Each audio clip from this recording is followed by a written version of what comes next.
네, 코리안 마이스 엑스포 2020에 오신 여러분 환영합니다. 올해 엑스포의 컨퍼런스 부문 진행을 맡은 이주희입니다. 반갑습니다. 네, 오늘부터 이틀간 진행될 컨퍼런스는 코로나19 이후 마이스 산업의 전망이라는 주제로 열립니다. 코로나 팬데믹으로 인해 전 세계 마이스업계 종사자들께서 정말 힘들고 어려운 시간을 보내고 계시는데요.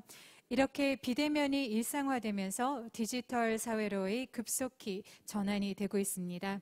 세계 마이스업계가 이러한 상황 속에서 어떻게 준비하고 또 어떤 변화를 해야 하는지 국내외 IT 전문가와 또 마이스 관계자들을 모시고 함께 이야기를 나눠보도록 하겠습니다.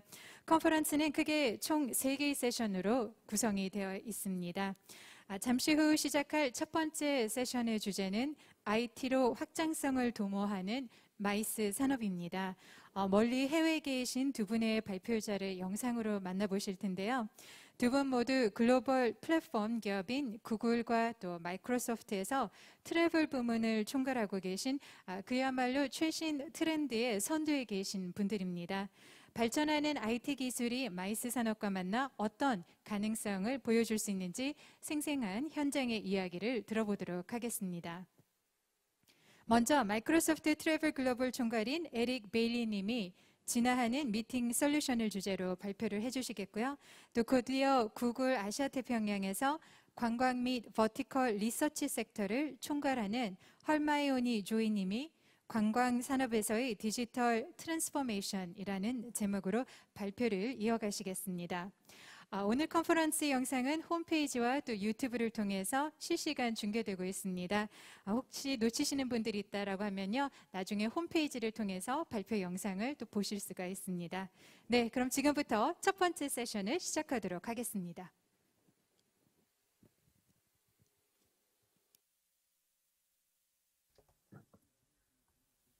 Hello, my name is Eric Bailey, and I manage the Microsoft Global Travel Program, Meetings Planning Program, as well as our payment program. In 2019, we spent more than $1 billion in these areas. We had 500,000 trips, over 1,000 meetings, and 100,000 cardholders. Things were going great, as I think for a lot of you also.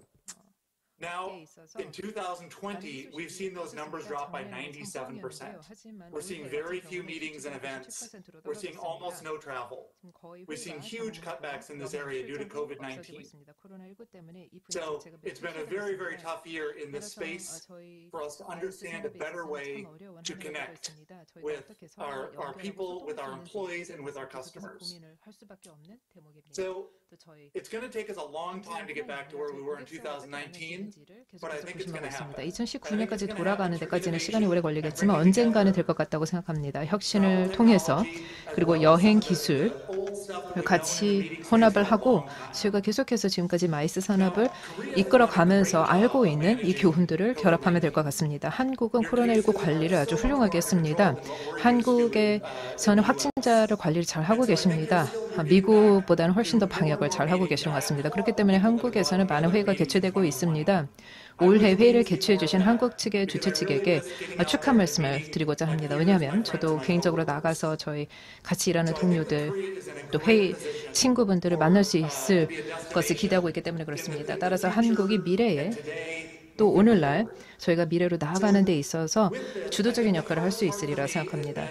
저에게 있어서 가장 어려운 점은 제가 가장 필수적이라고 생각했던 것, 여행, 출장, 또 직접 만나는 것은 당연히 해야 된다고 여겼던 것입니다. 하지만 이제는 제품이 가상으로 론칭이 될 수 있고 또 M&A도 다 가상으로 될 수 있고 직원들도 채용을 저희가 출장을 하지 않고도 가상으로 다 할 수 있다는 것을 알게 됐습니다. 하지만 계속해서 이 대면이라는 가치가 사라진 것을 우리는 알고 있습니다. 여기에 대해서 우리는 다 알고 있습니다. 회의 한두 가에는 가지 않을 수도 있지만 계속해서 이런 회의, 대면 접촉이 없어지면 너무나 어려움이 있습니다. 그래서 이 점을 어떻게 우리가 결합할 수 있는지를 생각해야 되는 것입니다. 미래에는 더 나은 회의들이 있을 것 같습니다. 지속 가능한 회의들, 그리고 이것이 더 많은 사람들을 포용할 수 있다고 생각합니다. 그 점에 대해서 우리가 기대를 하고 있는 것입니다. 그래서 많은 대대적인 변화가 있을 것이고 많은 기회가 앞으로 나타날 것이라고 생각합니다. 여러분들께 제가 동영상을 보여드리고 싶습니다. 저희 마이크로소프트에서 어떤 일을 하고 있는지를 잘 보여주는 동영상입니다. 미래 디지털 시대로 나아가는 데 있어서 우리가 마이스 산업을 어떻게 전망하고 있는지를 잘 보여주는 동영상입니다. 일부 회의들은 일부 솔루션은 완전히 온라인이고 일부는 하이브리드 형식입니다.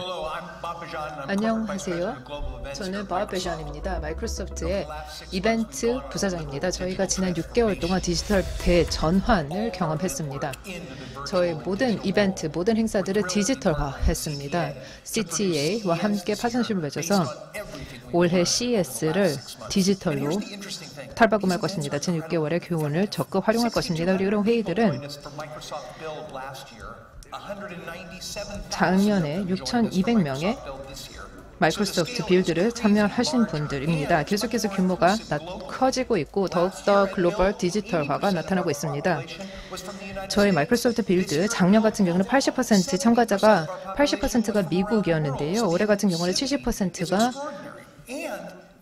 전 세계에서 왔습니다. 이렇게 많은 분들이 참가를 하는 것이고 실질적으로 굉장히 효과적이기도 합니다. 더 많은 사람들이 오기도 하고 있지만 디지털 미디어를 사용을 해서 올해 같은 경우는 19만 7천 명이 오게 되는 경우도 있었습니다. 디지털 변혁을 우리가 볼 때 있어서 세 가지를 알 수가 있습니다. 예전에는 현실을 위해서 무언가를 변화를 할 수밖에 없었는데요. 그것을 우리가 디지털화로 다 할 수가 있다는 것입니다. 두 번째도 중요하다는 것은 우리가 지금 만드는 것이 어떤 극적인 이벤트가 아니라는 것입니다. 현장형 이벤트가 아니라 내가 프레임을 통해서 누구와 1대1 대화를 시작하는 것처럼 해야 된다는 것입니다. 내가 모든 참가자 직접 그 사람한테만 얘기를 하는 것처럼 그런 느낌으로 전달을 한다는 것입니다. 그리고 이벤트들이 굉장히 효율적이고 그 일회성 회의가 아니라 그 한 해의 성격을 결정짓는 회의들이 많아지고 있다는 것입니다. 물론 나중에 가서는 대면 회의로 다시 돌아갈 것입니다. 우리 모두는 그것을 알고 있습니다. 우리 인간이 본능적으로 우리가 대면으로 보고자 하고 활동하고자 하는 욕구가 있다는 것을 알고 있습니다. 하지만 변화하는 것도 분명히 있습니다. 지금 하고 있는 디지털화가 나중에 가서 우리가 현장으로 하는 대면 회의로 하는 데 있어서도 중추적인 역할을 할 것이다라는 것을 우리는 알고 있습니다. 보셨다시피 기술은 계속해서 급변하고 있습니다. 저희 사장께서 말씀하셨다시피 2년어치의 대전환을 디지털 대전환을 코로나19 팬데믹이 시작한 이후에 단 2개월 만에 완료를 했다라는 점입니다. 따라서 저희는 기존에 있는 디지털 리소스, 호텔, 컨벤션 센터, 공항 등과 같은 여러 인프라를 활용을 해서 이것을 디지털 기술과 결합시킬 것입니다. 여기에 대해서 또 사례를 말씀드리도록 하겠습니다. 1936년 최초의 TV 중계가 된 올림픽 게임이 있었습니다. 그때 전 세계에 TV가 단 200대 밖에 되지 않았습니다. 저희가 TV를 넘어서서 올림픽 게임을 관람할 수 있었던 것입니다. 그때는 올림픽 게임의 한 공간에 있었던 것을 전 세계에 중계를 했었죠. 말씀을 들으셨다시피 거의 6,500명에서 19만 7천 명까지 참가자 수를 확대했습니다. 이렇게 30배 이상 참가자 수가 늘어나는 것을 한번 상상해 보실 수 있을까요? 올림픽 게임에 직접 가는 것, 물론 훨씬 훌륭할 것이라고 생각합니다. 저도 올림픽 게임에 직접 가서 관람을 하면은 너무나 멋질 것 같습니다. 하지만 현장에 있는 사람들한테만 중계를 해야 될까요? 나머지 모든 전 세계인들은 우리가 간과해야 될까요? 그렇지는 않을 것 같습니다. 하지만 저희가 과거에는 미팅, 엑스포, 마이스를 그렇게 생각했던 것 같습니다. 그래서 저희가 미래의 마이스 이런 회의들이 어떻게 바뀔 것인지에 대해서 말씀을 드리겠고 어떻게 지낼 것인지에 대해서 말씀을 드리겠습니다. 먼저 전통적인 대면 회의들입니다. 대면 회의는 아마 잘 아시리라고 생각합니다. 무역 박람회, 큰 전시회, 호텔 많이 가셔서 잘 아실 것 같습니다. 여기 가면은 많은 사람들과 네트워킹할 수 있습니다. 또 새로운 사람들, 전혀 만나지 못했던 사람들을 만날 수도 있습니다. 하지만 또 어려울 수도 있습니다. 너무나 규모가 크기 때문에 다니기가 쉽지가 않고 그리고 내가 거기가 초행이다. 그러면 길을 잃을 수도 있을 것이고 내가 그 사람들의 이름표도 잘 보지 못하고 명체도 잘 보이지 않으면 어려울 수도 있는 것입니다. 그래서 내 바로 옆에 있는 사람에 대해서 사람들은 많지만 고립되어 있다는 생각을 할 수가 있는 것입니다. 사람들이 많아봤자 내가 내 옆에 있는 사람도 잘 모르는 것이죠. 그래서 사람들의 홍수 속에 있긴 있지만 이 사람들과 내가 직접적으로 진정으로 소통을 할 수가 없다라는 것입니다. 일일이 다 만나면서 성함이 어떻게 되시나요? 어디서 일하시나요? 지위계가 어떻게 되시나요? 라고 물어볼 수는 없기 때문에 그렇습니다. 그래서 이런 전통적인 현장 회의에 있어서도 한계가 분명히 있습니다. 또 전통적인 웨비나를 생각할 수 있습니다. 웨비나도 아마 여러분들 다 아시리라 생각합니다. 아주 기본적인 정보를 일방적으로 제공하는 데 있어서 잘 활용할 수 있는 수단이고요. 저가이면서 대규모이고 그리고 여기에 사용되는 기술도 굉장히 쉽습니다. 그래서 충분한 강점이 있지만 단점도 있습니다. 피드백을 전혀 받을 수 없죠. 좀 더 디지털화되면 피드백을 더욱더 줄 수 있을 것입니다. 그리고 이러한 웨비나 형식으로는 참가자들이 네트워크를 전혀 할 수가 없습니다. 사실 네트워크를 하는 것은 참가자 입장에서는 가장 큰 베네핏 중에 하나인데요. 그리고 그냥 참가자들이 앉아서 지켜보는 것이기 때문에 인터랙티브하지가 않습니다. 그리고 굉장히 집중하기가 어렵습니다. 아이들이 시끄럽게 떠들고 강아지가 시끄럽게 울고 전화기가 계속 울리고 그러니까 산만해질 수가 있는 것입니다. 이게 집에서든 아니면 사무실 공간에서든 이제 산만해질 수가 있습니다. 다음으로 보여드리고 싶은 것은 저희 지난 6개월에서 9개월 동안에 저희가 계속 봤던 것입니다. 이것은 사회자 혹은 좌장이 있는 비디오 컨퍼런스입니다. 마이크로소프트 팀스나 줌 형식으로 진행되는 회의를 생각해 보시면 되겠습니다. 이런 회의는 일방적으로 하는 것이 아니라 다시 말해 발제자가 혼자서 일방적으로 얘기를 하고 컨텐츠를 제공하는 것이 아니라 여러 사람들이 서로 대화를 하고 연결할 수 있는 것입니다. 여기에 있어서 따로따로 채팅을 여러 사람들과 할 수 있는 것이고요. 혹은 일부 사람들은 비공개 채팅을 할 수 있습니다. 제가 몇 달 전에도 회의를 진행을 했었는데 사람들이 저한테 직접 질문을 할 수 있었고요. 제가 질문에 대해서 대답을 실시간으로 할 수가 있었습니다. 따라서 단순히 무엇을 그냥 발제만 하고 끝내는 것보다는 훨씬 더 인터랙티브했습니다. 그래서 여기에 있어서는 네트워킹을 더 할 수 있었고요. 그리고 번역, 통역 서비스도 있고 속기, 녹취 서비스 같은 것도 있습니다. 앞서서 들으셨지만 이런 식으로 하게 되면 참가자의 70%는 해외 참가자가 될 수 있고 이 70% 해외 참가자가 있다 하더라도 번역, 통역이 실시간으로 될 수가 있는 것입니다. 규모를 훨씬 더 키울 수가 있는 것이죠. 하지만 단점도 있습니다. 새로운 사람들을 만나는 것이 쉽지가 않을 수 있습니다. 다시 말해 내가 이미 익숙한 사람이라면 괜찮지만 아예 새로운 사람이다라면 이렇게 서로 소개를 하고 얘기를 하는 것이 어려울 수도 있습니다. 그리고 저희가 이런 줌회의를 할 때 게임이나 퀴즈 같은 것을 해서 서로 좀 더 친해지고 하는 경우가 있습니다. 그리고 사람들의 집중력 정도가 또 다를 수 있습니다. 어떤 사람들은 굉장히 집중할 수 있고 어떤 사람들은 좀 산만해질 수 있습니다. 혹은 이제 사람들이 자꾸 음소거인 상태인 것을 까먹고 발언을 한다거나 하는 그런 이슈가 생각할 수 있습니다. 그리고 집에 있거나 사무실에 있기 때문에 이제 시끄럽고 산만해질 수가 있는 것도 있습니다. 그래서 이것도 사실 여기서 교훈을 많이 얻을 수 있지만 완벽한 회의 형태는 아니라고 생각합니다. 사람들마다 개별적인 솔루션이 있다고 생각합니다.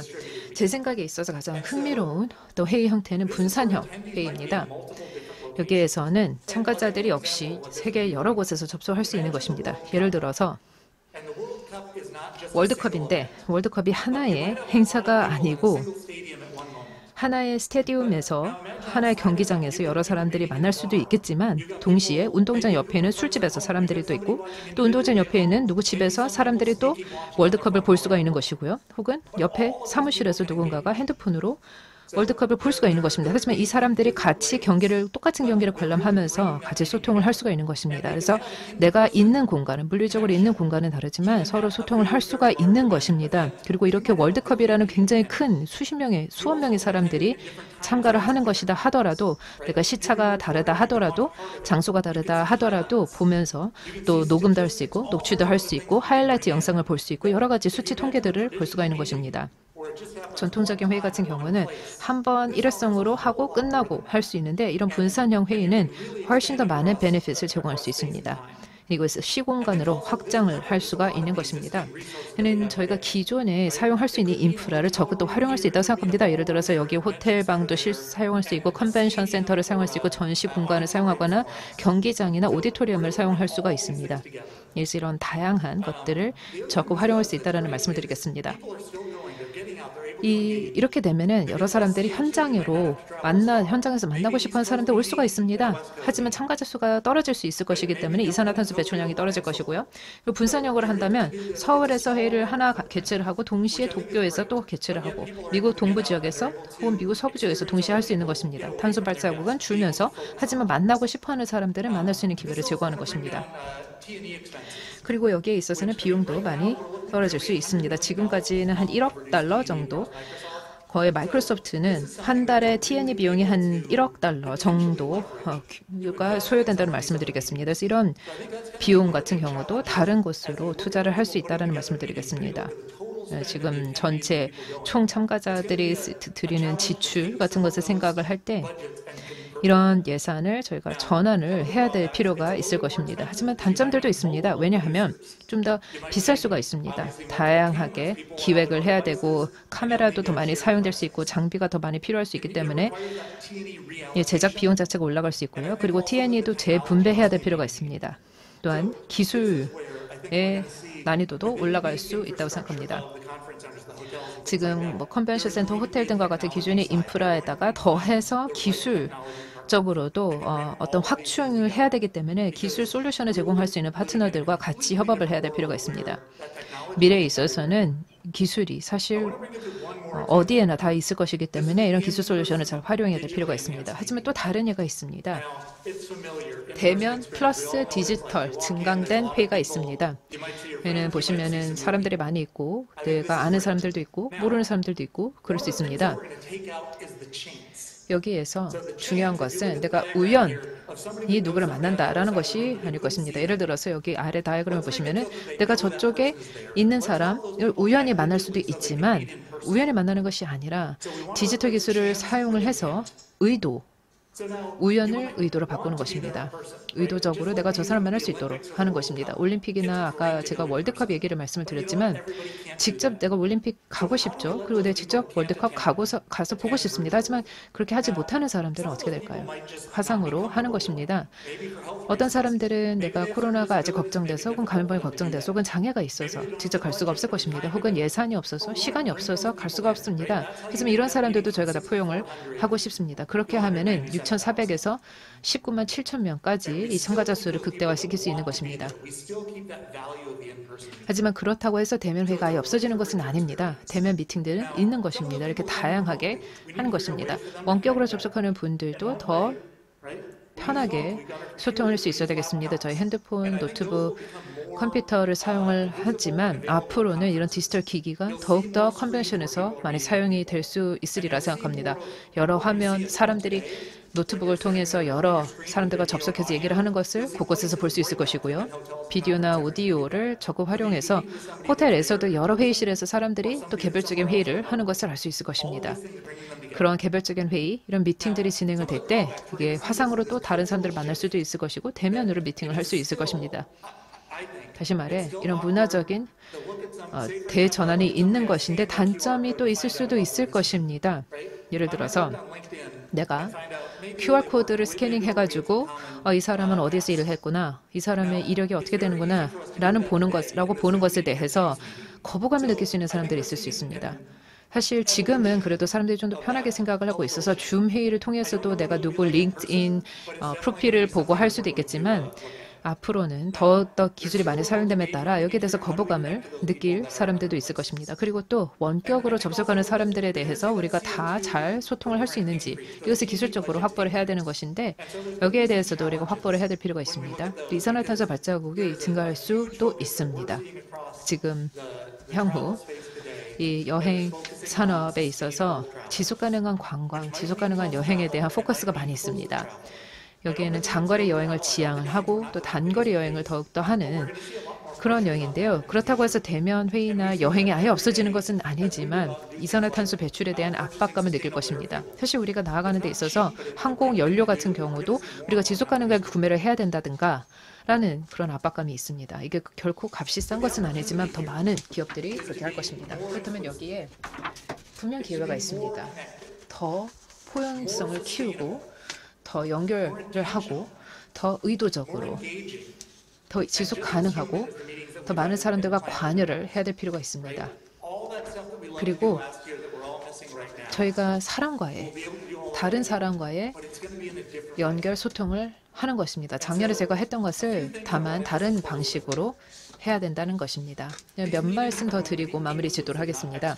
이 회의들은 포용적일 것입니다. 배타적이지 않을 것입니다. 그리고 내가 꼭 현장에 오지 못하더라도 사람들을 더더 포용할 것입니다. 반드시 이곳에 오지 않으면 배타를 한다라는 것이 아니라 꼭 그 자리에 없다 하더라도 그 사람들의 상품과 서비스를 선보일 수 있도록 기회를 제공하는 것입니다. 하지만 그럼에도 굉장히 이 회의 수준을 높이고 컴펠링하게 해서 정말 오고 싶어하는 사람들에 있어서는 꼭 오게 만드는 것입니다. 그리고 우연이 아닌 의도를 지향해야 됩니다. 앞으로는 모든 것들이 일일이 다 기획이 될 것이라고 생각합니다. 그래서 내가 누가 올 것인지, 어떤 회의에 누가 몇 시에 올 것인지에 대해서 다 알 것이고 내가 그 사람을 언제 어떻게 어떤 방식으로 만날 것인지에 대해서 알 것입니다. 예전에는 그런 것을 아마 느끼셨을 것 같습니다. 엑스포에서 내가 나중에 로비에서 만나자라고 얘기를 하고 나중에 가서는 사실상 로비에 뭐 앉을 자리도 없고 그래가지고 뭐 얘기를 하지 못하고 그랬습니다. 그리고 큰 전시회에서는 이제는 앞으로는 내가 15분, 20분 동안 잠시 빌려서 사용할 수 있는 공간을 미리 다 대여를 하고 그 사람과 미리 다 일정을 맞춰서 만날 수 있게 된다는 것입니다. 이런 기회가 분명히 있다는 말씀을 드리겠습니다. 그래서 호텔 방에서 할 수도 있고 혹은 뭐 술집이나 술집 주변에 다른 공간에서 관련 공간 다른 데서 다 할 수가 있습니다. 그리고 그렇게 하면서 다른 파트너 기관들이, 협력업체들이 또 다른 매출을 발생시킬 수도 있을 것 같습니다. 그리고 단순히 있다라는 것이 아니라 여러 사람들이 관여를 할 것입니다. 어두컴컴한 방에 한 1000명의 사람들이 앉아서 대충 어떤 일방적인 발제를 듣는 것, 이것은 관여가 아닙니다. 그 사람들이 많이 동원이 됐다 하더라도 이것은 성공적인 회의가 아닙니다. 많은 사람들이 와서 서로 소통을 하고 대화를 하고 이 사람들이 서로 네트워킹을 하고 해야 되는 것인데 이것을 미래에는 기술이 가능하게 해줄 것입니다. 그래서 이분들이 서로의 목표와 목적을 공유를 할 것이고 더욱더 관여를 하게 된다는 것을 의미합니다. 어떤 경우에는 누가 화상회의를 하고 있는데 혹은 비디오 컨퍼런스를 하고 있는데 옆에서 수다를 떨거나 이런 지방 방송을 계속하는 사람들이 있는 것이죠. 근데 그렇게 하지 않는 것입니다. 단순히 내가 있다라는 것이 다가 아니라 물리적으로 내가 거기 간다. 그게 다가 아니라 다른 사람들과 정말 진심으로 소통을 하고 관여를 해야 될 필요가 있겠습니다. 감사드립니다. 이제 질문 몇 가지를 듣도록 하겠습니다. 아마 사전 질문을 접수받은 것을 알고 있는데요. 잘 들었습니다. 네, 지금 연사께서 말씀하신 것처럼 저희가 몇 가지 질문을 드리면서 계속해서 이야기를 이어나가 보도록 하겠습니다. 네, 그러면 첫 번째 질문입니다. 네, 베일리 총괄께서는 현재 기술이 빠르게 발전을 하고 있으며 컨벤션 센터나 또 이벤트 베뉴에도 빠르게 적용이 될 것이라고 하셨는데요. 이러한 기술은 또 마이스 산업 전반에도 영향을 미칠 것 같습니다. 최근 몇 년 동안 총괄님께서 혹시 주목하고 있는 기술이 있다면 어떤 것들이 있을까요? 사람들이 늘 가지고 다니는 이런 기술을 보면 될 것 같습니다. 핸드폰, 컴퓨터를 사람들이 늘 어디나 지참하고 다닙니다. 그래서 이러한 디지털 디바이스가 이제는 언제 어디서도 인터넷에 접속을 할 수 있는 것이죠. 그래서 내가 누구를 만나서 명함을 제공하는 것이 아니라 어차피 내가 그 사람 만나기 전부터 그 사람에 대해서 다 알 수가 있는 것입니다. 디지털 디바이스를 통해서 다 검색을 할 수 있기 때문에 그렇습니다. 이런 디바이스들이 큰 기회가 될 수 있을 것이고요. 그리고 저희 다이나믹 화이트보드라고 해서 역동적인 화이트보드를 사용을 해서 세션을 진행할 수 있습니다. 네, 컴퓨터를 통해서 마이크로소프트 서피스를 통해서 할 수 있습니다. 내가 정보를 전달하고 공유할 수 있는 수단 자체가 늘어나는 것이고 전 세계인들과 같이 소통할 수 있게 될 것입니다. 앞으로는 이것이 훨씬 더 소규모로 진행이 될 수 있을 것 같습니다. 그래서 호텔 로비에서 혹은 작은 미팅룸에서 할 수 있을 것입니다. 저희가 지금 큰 호텔들과 논의를 하고 있습니다. 호텔방들을 우리가 새롭게 개조할 수 있는 없는지 미팅룸에서 이렇게 좀 공간을 잘게 쪼개서 활용을 할 수는 없을지 이렇게 기술과 공간을 결합을 하는 것입니다. 중요해진다라는 말씀을 해주시는 것 같은데요. 네, 이런 맥락에 맞춰서 마지막 질문을 하나 더 드리도록 하겠습니다. 네, 마이스 산업이 디지털화를 이루었을 때 어떤 일들이 가능할까요? 이 부분에 대해서 참 많은 분들이 기대를 하고 있는 것 같습니다. 이런 디지털 트랜스포메이션을 만들어가는 과정에서 우리가 염두에 둬야 할 점은 어떤 것들이 있을까요? 특별히 관심을 가져야 될 것이 어떤 것들이 있을까요? 제 생각에는 저희가 좀 더 디지털 시대로 나아가는 데 있어서 중요한 것은 이 대면 회의에 대한 가치가 더더 커져야 된다는 것입니다. 원격 회의에 대한 가치는 있겠지만 계속해서 있겠지만 대면 회의의 가치가 그만큼 더 높아져야 된다고 생각합니다. 다시 말해 대면 회의에 가서 정말 중요한 어떤 연결고리를 형성을 해야 된다거나 혹은 내가 절대 잊을 수 없는 경험을 선사받거나 이 네트워킹과 관련된 이런 가치가 있어야 되겠습니다. 제가 과거에 갔었던 이벤트나 아니면 저희 마이크로소프트에서 주최했던 회의들을 보면은 네트워킹은 그냥 부대적으로 이루어지는 행사로 보여졌습니다. 그냥 내가 시간이 남으면 그냥 옆에 누구랑 만나서 얘기를 한다든가 혹은 식사하면서 편하게 얘기를 좀 한다거나 하는 것을 랜덤하게 했었는데 이게 저희는 부대적으로 생각을 했었지만 사실 이게 가장 중요한 사람들이 정말 엑스포를 가고 마이스에 가는 이유였다고 생각합니다. 앞으로는 더욱더 그게 설득력이 있을 것 같습니다. 내가 여기 꼭 가가지고 이 전 세계에 내가 정말 만나고 싶은 10명을 만날 수 있기 때문에 나는 반드시 이 회의를 가야겠다라는 생각으로 가는 것입니다. 그런 데 있어서 저희는 큰 차가 있을 것이라고 생각합니다. 정말 의도적으로 그냥 우연히 아무 생각 없이 가는 회의가 아니라 정말 의도적으로 그 회의에 가는 것입니다. 내가 정말 필요한 것이 무엇인지, 내가 만나고 싶은 사람들의 니즈가 무엇인지를 보고 가는 것입니다. 중요한 것 같습니다. 네, 글로벌 총괄님의 고견 감사드리면서요. 마지막으로 혹시 저희 참가자들한테 하고 싶으신 말이 있으실까요? 저를 초청해 주셔서 너무 감사드립니다. 그리고 곧 한국 마이스 엑스포를 직접 갈 수 있게 되기를 바라겠습니다. 총괄님을 빠른 시일 내에 또 한국에서 뵐 수 있기를 바라겠습니다. 네, 자 다음은 마이크로소프트에 이어서 구글에서 발표를 해주시겠습니다. 여러분 큰 박수로 구글 아시아 태평양 관광 및 버티컬 리서치 섹터의 헐마이오니 조이 총괄님을 모시도록 하겠습니다.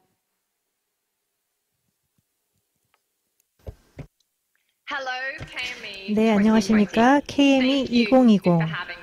이렇게 초청해 주셔서 감사드립니다. 점심 인사드리겠습니다. 저는 허마이오니 조이라고 합니다. 현재 구글 에이펙 여행 버티컬 리서치 섹터 총괄입니다. 저희는 싱가포르에 소재를 하고 있고요. 여행 산업을 담당하고 있습니다. 오늘 제 발표를 통해서 관광 그리고 마이스 산업이 얼마나 신속하게 디지털 변화를 코로나 상황에서 겪고 있는지에 대해서 설명드릴 겁니다. 그런데 먼저 잠깐 제 얘기부터 시작을 하겠습니다. 올해 1월에 찍은 제 가족과의 사진입니다. 사실 마지막으로 시드니 친정을 방문했을 때 찍은 가족 여행 사진인데요. 육아 휴가가 마무리되기 전에 찍은 사진입니다. 계획을 항상 세우는 걸 좋아하고 제가 여행 매니아이기 때문에 2020년은 여행을 하는 한 해가 될 것이다 라고 생각을 했습니다.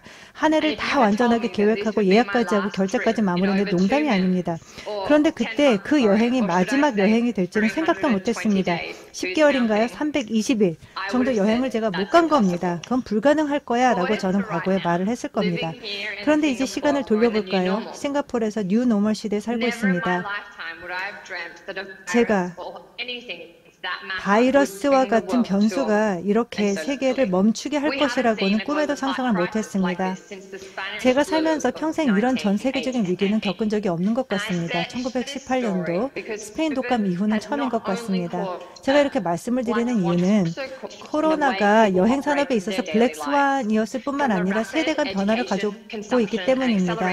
일상생활의 삶의 방식의 변화를 가져오고 있습니다. 빠른 교육, 소비, 디지털, 가속화에 이르기까지 이제는 액세서리처럼 마스크를 착용해야 합니다. 코로나는 안전을 새로운 브랜드로 만들었고 디지털은 주요한 의사소통의 플랫폼이 되었습니다.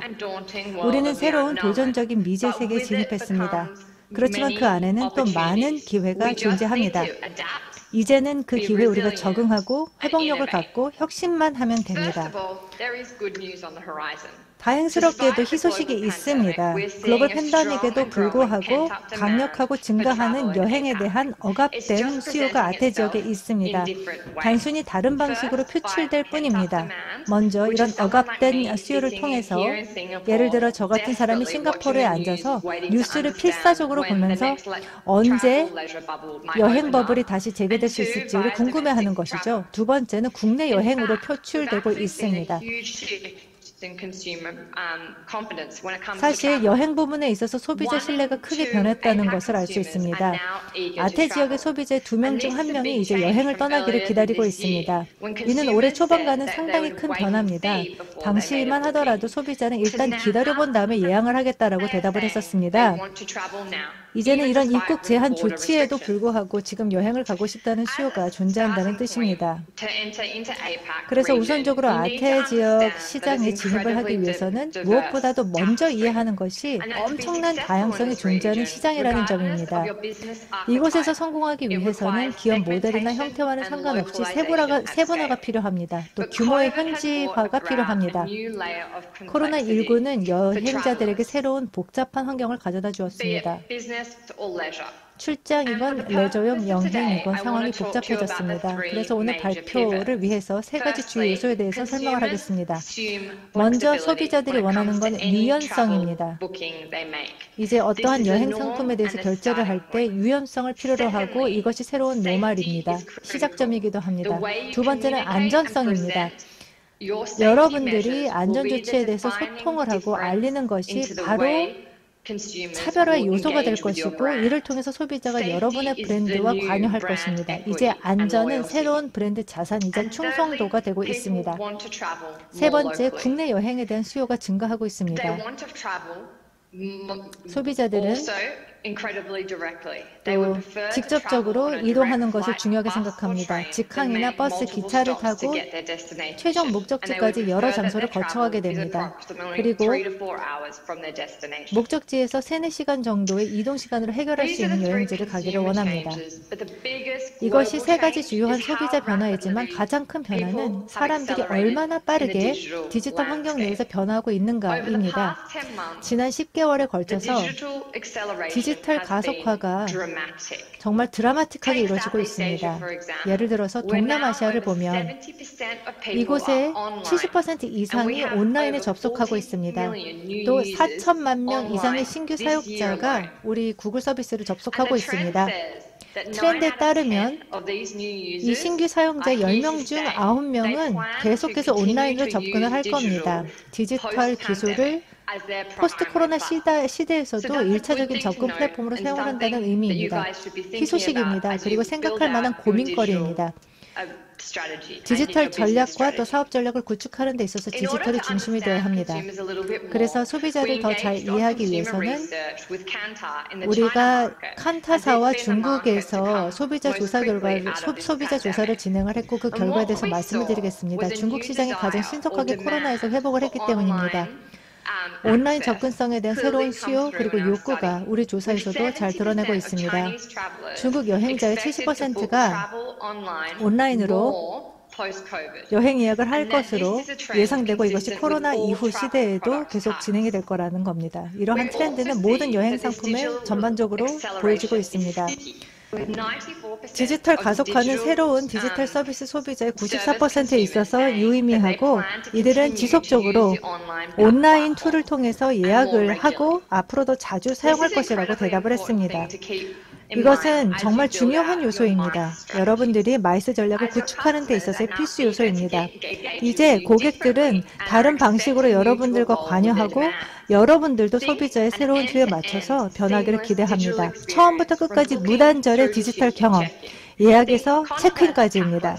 이러한 비대면 체크인은 행사장으로도 이어지고 코로나 검사로도 이어지는 것입니다. 제 생각에는 이제 사람들이 모든 마이스 행사에 대해서 세계 어디에 있던 상관없이 온라인으로 접속할 수 있을 것이라고 기대할 것 같습니다. 만약 필요하다면 말이죠. 그렇다면 우리에게 의미하는 바는 무엇이고 우리는 어떻게 행동으로 옮길 것일까요? 무엇보다도 중요한 것은 바로 개인화, 퍼스널라이제이션입니다. 이 코로나 상황에서 기업과 사람들은 이제 온라인에 더 익숙해지고 있습니다. 더 많은 시간과 또 돈을 쓰고 있습니다. 따라서 여러분들의 플랫폼이 훌륭한 온라인 경험을 제공할 수 있어야 하며 고객의 기대에 부합할 수 있어야 합니다. 두 번째, 새로운 사업 운영 방식입니다. 그리고 사업을 운영하는 그 방식의 중심에는 항상 안전이 되어야 합니다. 안전이 이제는 핵심 기준이 되었고 앞으로 마이스 행사 참가에 있어서 중요한 특징이 될 것입니다. 다음은 데이터 주도적인 계획 수립이 필요합니다. 정말로 많은 사람들이 여행 관광 산업에 대해서 온라인에 질문을 하고 방문할 장소나 그곳의 방역 규칙이나 스테이케이션에 대해서 묻습니다. 너무나도 복잡해지고 있기 때문입니다. 사람들은 데이터를 원하고 있습니다.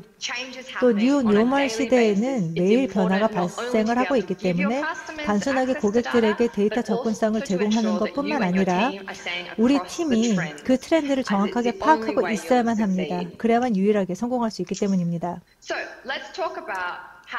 어떻게 할 수 있는지 설명하겠습니다. 어떠한 기술을 활용할지 클라우드나 AI를 통해서 우리 고객들에게 훌륭한 그리고 유연한 개인화된 경험을 모든 접점에서 어떻게 제공할 것인지에 대해서 설명하겠습니다.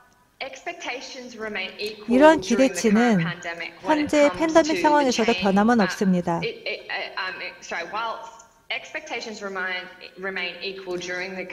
그래서 팬데믹 상황에도 기대치는 변함이 없지만 그 정도는 계속 높아지고 있습니다. 소비자가 고객 서비스 차원에서 더 데이터를 원하고 있습니다. 여행 부문에서 소비자 60%는 보다 용이한 셀프 서비스 솔루션에 대한 접근을 원합니다. 그리고 이 중에 64%는 실시간 서포트를 원합니다. 이벤트에도 적용이 됩니다. 그리고 이 중에 75%는 개인 상호작용을 선호합니다. 물론 인간과의 상호작용일 필요는 없지만 보다 개인화된 인터랙션을 원합니다. 그래서 마이스 박람회를 하기 위해서는 다음과 같은 생각을 해야 됩니다. 먼저 훌륭한 고객 서비스를 저렴하게 제공할 수 있어야 하고 두 번째는 운영 효율화를 도모하면서도 관련성과 고객의 밀착도를 증진시켜야 됩니다. 우리 고객이 이러한 유형의 신기술을 어떻게 접근할지 그리고 대규모로 접근할 수 있을지를 고민해야 됩니다. 다행스러운 것은 우리 업계 내 이미 만족한 여행 고객들이 이미 구글의 클라우드 솔루션을 이용한 다음에 긍정적인 성과를 달성하고 있다는 점입니다. 그 사례로 에어 아시아가 있습니다. 다이얼로그 플로우를 통해서 운영을 간소화시키고 비용을 절감했습니다. 또 마이스 행사에서도 적용이 가능합니다. 두 번째는 골비오입니다. 구글 지도 클라우드 서비스를 이용해서 고객 경험을 보다 유용하게 그리고 스마트하게 제공하고 있습니다.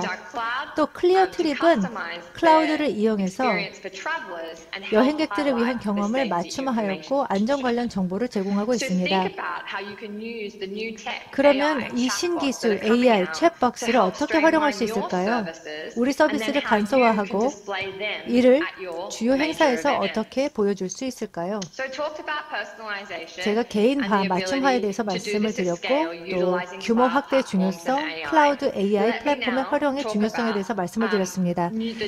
이제는 새로운 사업 방식에 대해서 설명하겠습니다. 먼저 다행스러운 소식이 있습니다. 출장에 대한 수요는 여전히 크다는 점입니다. 사람들은 여전히 마이스 행사 참석을 위해서 출장하기를 원합니다. 중국에서 거의 40%가량은 만약 가능만 하다면 마이스 행사 참석을 위해서 출장을 가겠다고 합니다. 장기적으로 볼 때 마이스 행사는 사라지지 않을 것이라는 게 제 개인적인 예측입니다. 물론 어느 정도 여행과 관련해서 또 국제 행사와 관련해서 불확실성은 존재하지만 가장 큰 우려는 당연하게 안전이겠죠. 많은 군중들이 다양한 지역에서 한 곳에 모이는 것에 대한 우려가 있는 것입니다. 제가 과거에도 많은 고객들하고 이야기를 해봤습니다만 마이스는 앞으로 우리 사업에 있어서도 매우 중요한 부분이 될 겁니다. 마이스를 통해서 업계의 교육과 또 네트워킹을 할 수 있기 때문뿐만 아닙니다. 그 인맥 쌓는 기회를 누구나 그리워하고 있습니다. 그런데 마이스는 혁신이 펼쳐지고 규모화 되고 성공적으로 쇼케이스되는 곳이기 때문입니다. 그렇다면 이러한 욕구를 어떻게 다시 깨우고 마이스 행사에 대한 편안함을 느끼게 하고 지원할 수 있게 할까요? 중국 여행자들의 얘기를 한번 들어보겠습니다. 업계 리더로서 우리는 긍정적으로 그 분위기를 바꿔나가는데 큰 역할을 해야 합니다. 또 배워야 할 교훈도 있습니다. 먼저 중요한 것은 마스크 착용을 의무화하라는 것입니다. 행사 전 기간 동안 의무화해야 됩니다. 둘째는 분명하게 사회적 거리두기 지침을 알리고 시행하는 것입니다. 셋째, 행사 참석자들에 대한 코로나 검사를 수행하는 것입니다. 거기에 참석하는 모든 사람들이 코로나 검사를 받아 아무 감염의 위험이 없다는 것을 알 수 있도록 해야 합니다. 또 마이스 혁신 기술의 좋은 예가 있는데 잘 알려지지 않는 경우들도 있습니다. 그중 하나, 제가 개인적으로 아주 마음에 든 예인데 메리어트가 안전한 컨퍼런스 개최를 위해서 실행한 노력입니다. 업계 리더십을 보여주고 있습니다. 먼저 메리어트에서는 가상의 현장 검사실을 구축하였고 사회적 거리두기를 행사 전 단계에서부터 반영시키기 위해서 환경을 조성했습니다. 또 현장 도착 시 건강 상태를 확인했고 개별적으로 식음료를 준비해 오도록 했습니다. 그리고 제한적으로만 식사 서비스를 제공했습니다. 또 뿐만 아니라 회의실이나 장비나 또 행사 공간에 대해서 소독 처리를 하였습니다.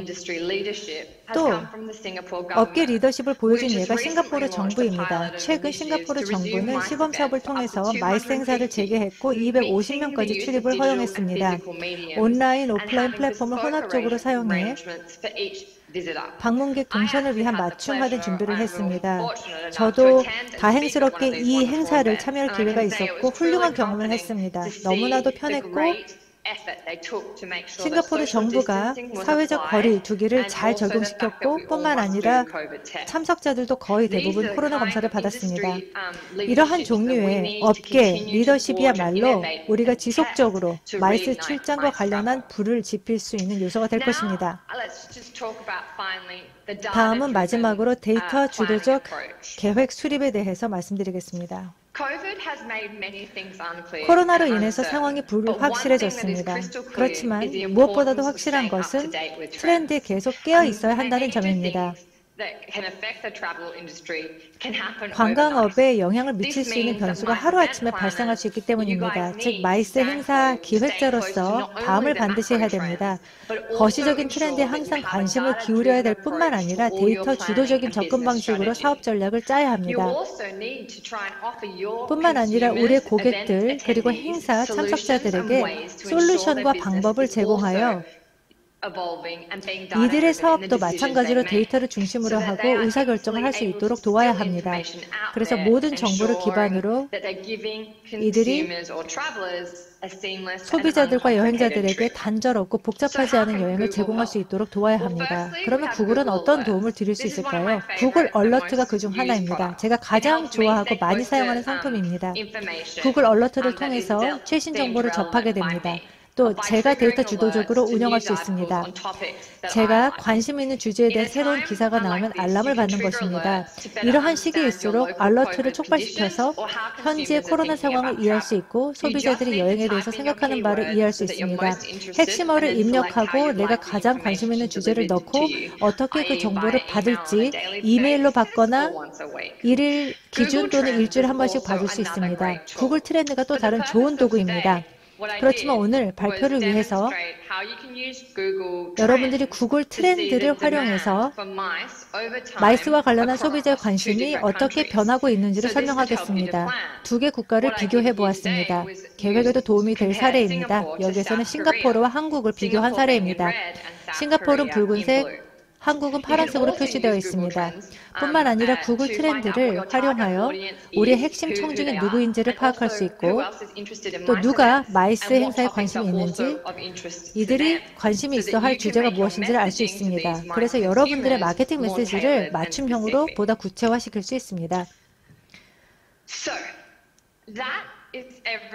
그래서 제가 준비한 내용은 여기까지입니다. 이렇게 연설을 할 수 있게 되어서 진심으로 기뻤습니다.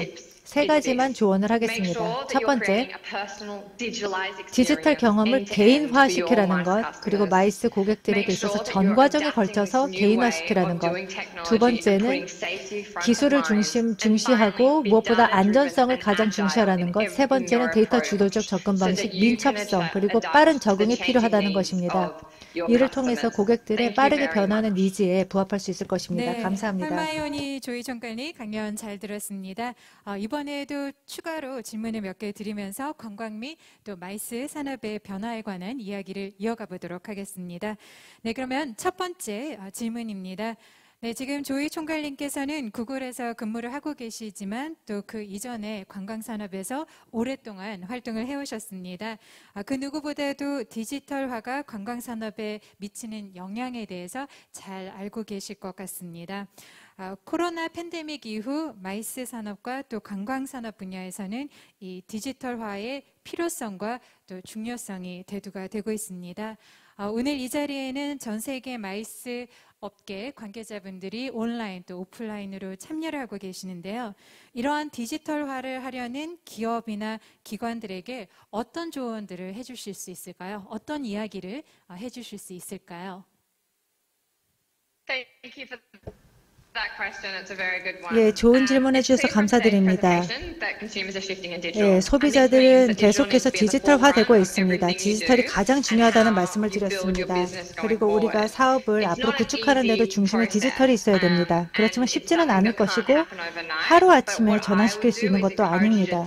저라면 테스트 앤 런, 즉 시험하고 학습하라는 것입니다. 발을 일단 담그고 디지털을 시험해 봐야 합니다. 내 사업에 가장 적합한 디지털을 찾고 그 교훈을 적절하게 적용해야 됩니다. 이를 통해서 혁신하고 적응할 수 있습니다. 또 민첩해야 합니다. 무상의 플랫폼을 활용할 수 있습니다. 여기에 콘텐츠를 업로드하고 소비자들에게 디지털 목소리를 통해서 소통할 수 있습니다.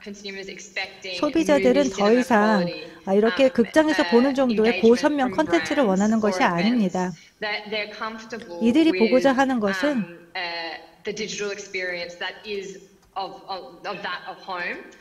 집에서 즐길 수 있는 정도의 디지털 경험입니다. 그래서 계속 테스팅을 하고 또 시도를 해보는 것이 가장 중요합니다. 또 시장 내 다른 주자들이 어떠한 활동을 하고 있는지를 보고 배우는 게 필요합니다. 메리어트 사례에 대해서 설명을 드렸습니다. 아주 좋은 모범 사례이고 싱가포르 정부도 마이스 행사와 관련해서 혁신적인 접근을 취했는데 이 내용을 보고 내 하는 업무에 적용을 하면 되겠습니다. 그러면 한 가지 질문을 더 드리도록 하겠습니다. 이제 디지털 트랜스포메이션이라고 하는 것은 거스를 수 없는 대세 흐름인데요. 마이스 산업 혹은 비즈니스 이벤트 분야에서 가장 빠르게 디지털화가 이루어지는 영역은 어떤 영역이라고 생각을 하시는지요? 또 구글에서 지금 트래블을 총괄하고 계시는데요. 구글은 마이스 비즈니스 트래블 분야에서 이러한 디지털화를 위해 어떤 종류의 서비스나 전략을 가지고 있는지요? 구체적인 사례를 소개를 해주시면 감사하겠습니다. 네, 두 개에 대한 답을 드려야 될 것 같습니다. 먼저 가장 빨리 디지털화될 행사 마이스 분야는 무엇이냐라는 질문이었는데 결국 사람들이 클라우드와 어떻게 상호작용하느냐에 따라서 결정이 될 것 같습니다. 그래서 이 행사의 디지털화에 따라서 결정이 될 것 같습니다. 이미 변화가 발생하고 있습니다. 소비자들이 이제 디지털 행사에 대해서 더 편안하게 느끼고 있습니다. 이제 이것을 충분하게 활용해야 될 것입니다. 다만 구글 상품과 전략과 관련해서 어떠한 지원을 드릴 수 있는지를 살펴보면 클라우드가 있습니다. 또 클라우드 플랫폼이 있고 또 우리의 구글의 다양한 툴들을 활용할 수 있습니다. 데이터 주도적인 활용 툴들이 있습니다. 그래서 챗박스나 보다 소비자들에 대한 커뮤니케이션을 진행을 하면서도 무단절 경험을 가능케 합니다. 또 AI 기술을 활용할 수도 있고 우리 CRM 시스템도 완전하게 온라인 역량을 제공할 수 있습니다. 우선순위를 잘 반영할 수도 있습니다. 그리고 또 트렌드에 앞서갈 수 있습니다. 확실하게 제가 말씀드릴 수 있는 것은 하나의 획일적인 해법은 없다는 것입니다. 계속 시험하고 시행착오를 통해서 배워야 됩니다. 근데 이미 고객들은 디지털화를 하고 있습니다. 그래서 분명 좋은 경험을 할 수 있을 것입니다. 또 대대적인 투자가 필요하지 않습니다. 쉽게 몇 가지 기능들만 조정을 해서 이를 활용할 수 있을 것입니다.